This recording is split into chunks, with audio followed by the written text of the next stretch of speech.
roncando, cabrón. No seas mamón. Pues estás roncando.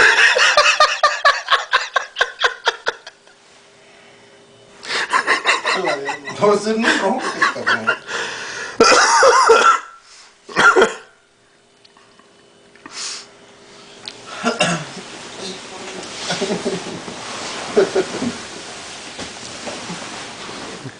Ya, pues ese cabrón, ya, que te va a puta venganza. Ya, nomás no ronques, ¿ok?